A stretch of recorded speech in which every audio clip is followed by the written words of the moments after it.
త్వరలో జిఎస్టీలో మార్పులు సామాన్యులకు ఏంటి లాభం అనేది ఇప్పుడు మనం కొంచెం తెలుసుకుందాము. దీంట్లో ఏమంటే నిన్న ఆగస్టు 15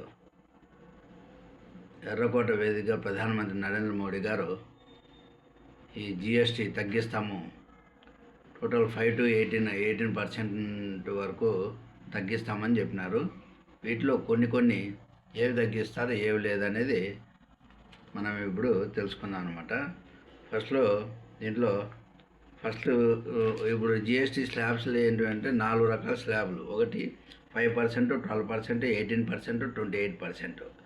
అయితే ఇప్పుడు ఏమంటున్నారు, 12% ఎత్తేస్తామని అంటున్నారు, ప్లస్ 28% కూడా ఎత్తేస్తామని అంటారు. దీంట్లో 5%, 18% ఇవి మాత్రము పెట్టడానికి అవకాశం ఉంది. దీంట్లో కొన్ని వాటిపైన 40% వేస్తామని అంటున్నారు. అవేంటంటే ఇవి గుట్కాలు వేరే ఉన్నాయి కదా, ఈ పాన్లు గిన్లు ఉన్నాయి కదా, గుట్కాలు, ఈ టొబాకో ఐటమ్స్ పైన 40% వేస్తారట. అయితే దీంట్లో 5 to 12 వరకు మాత్రము ఇది 18, 12 వరకు అడ్జస్ట్మెంట్ చేస్తారనమాట. ఈ 12% ఏమో 12% నుంచి ఆదాయం 5% తగ్గుతుంది కాబట్టి అందుకు 5%, 18% రెండు మధ్యలో అడ్జస్ట్మెంట్ చేసేస్తారనమాట. దీంట్లో 18% మ్యాక్సిమం తగ్గడానికి అవకాశం ఉంది. ఎందుకంటే మధ్యతరగతి కుటుంబాలన్నీ 18% జిఎస్టీవే ఎక్కువ ఈ డైలీ నీడ్స్ అనేటు ఇవన్నీ కూడా వాడుతుంటారనమాట. కాబట్టి వీటిని మ్యాక్సిమం తగ్గిస్తామని అంటున్నారు. ఇప్పుడు జిఎస్టీ తగ్గేటువంటి ఏమంటే హెల్త్ ఇన్సూరెన్స్, లైఫ్ ఇన్సూరెన్స్, ఇంకా కన్జ్యూమర్ గుడ్స్ ఇవే చెప్పాము, ఈ సబ్బులు గిబ్బులు అవి ఇన్సూరెన్స్ తీసుకునేవి, వీటిపైన మ్యాక్సిమం జిఎస్టీ అనేది తగ్గిస్తారు. తగ్గించి 5 to 18%లో అట్లా స్లాబ్ సిస్టమ్ పైన పెడతారనమాట. అయితే ఇప్పుడు ఇన్కమ్ ట్యాక్స్ కూడా 12 lakhs వరకు ఎగ్జామ్షన్. మీకు 12 లక్షల ఆదాయం ఉంటే మీరేమీ ఇన్కమ్ ట్యాక్స్ అనేది కట్టాల్సిన అవసరం లేదు.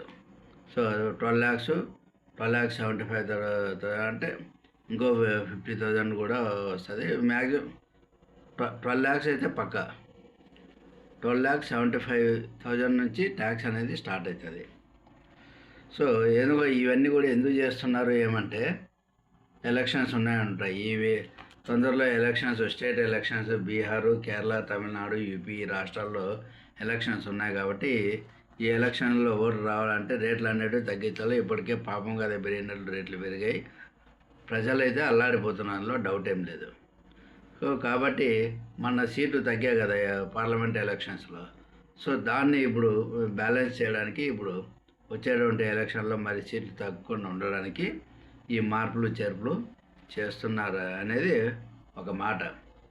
అయితే 5% జిఎస్టీ ఉండేది, ఎంత ఆదాయం ఉంది, 7% ఉంది. 12%ది జిఎస్టీ 5% మాత్రమే ఉంది. అంటే 12% వచ్చేది ఆదాయం ఎంత, 5% మాత్రమే. సో 18% అయితేమో 67% ఉంది. సో 28% ఏమో 11% ఆదాయం ఉందన్నమాట. సో ఈ విధంగా ఆదాయాలు ఉన్నాయి కాబట్టి వీటిలో అందుకోసం ఇవన్నీ కూడా కలిపేసి 12% తీసేస్తే మొత్తం అంతా ఒక సిస్టమేటిక్గా చేస్తే 5 to 18 లోపు పెడదామని అంటున్నారు. ఇప్పుడు జిఎస్టీ కలెక్షన్స్ లక్షల కోట్లు వచ్చేస్తున్నాయి కదా మంత్లీ. అందుకు ఇప్పుడు జూలైలో 195,735 కోట్ల రూపాయలు జిఎస్టీనే వచ్చింది. అయితే ఈ తగ్గింపు ఇవన్నీ కూడా రాష్ట్రాలు కూడా ఒప్పుకోవాలా. మరి రాష్ట్రాలు ఏమంటాయి ఏంటనేది అది ఇంకా టైం పట్టేటువంటి వ్యవహారము. ఇంకోటి ఏమంటే దీపావళికి ముందు ఇవన్నీ కూడా సెట్ చేసేసి దీపావళికి తగ్గించేస్తామని అంటున్నారు. అయితే ఏమంటే ఇప్పుడు ఉదాహరణకు సపోజ్ ఈ జిఎస్టీ కింద తగ్గిస్తే రాష్ట్రానికి ఆదాయం తగ్గుతుంది కదా, మరి ఈ ఆదాయం ఈ డిఫరెన్స్ అమౌంట్ను మరి సెంట్రల్ గవర్నమెంట్ ఇస్తుంది, ఏం చేస్తుంది అనేది అది ఇంకా డిస్కషన్ ఉంది. ఇన్ ప్రిన్సిపల్స్ వేదికగా మాత్రం ఎర్రకోట వేదికగా మాత్రము ప్రైమ్ మినిస్టర్ నరేంద్ర మోడీ గారు డిక్లేర్ చేశారనమాట. కాబట్టి ఈ జిఎస్టీ అనేది తగ్గితే మంచిది. ఎందుకంటే జిఎస్టీ తగ్గిస్తే వ్యాపారంగా పెరుగుతుంది. అంటే పర్చేజింగ్ పవర్ ప్రజలకు పెరుగుతుంది కాబట్టి ఖచ్చితంగా ఉంటే దేశానికి ఆదాయం అనేది వస్తుంది.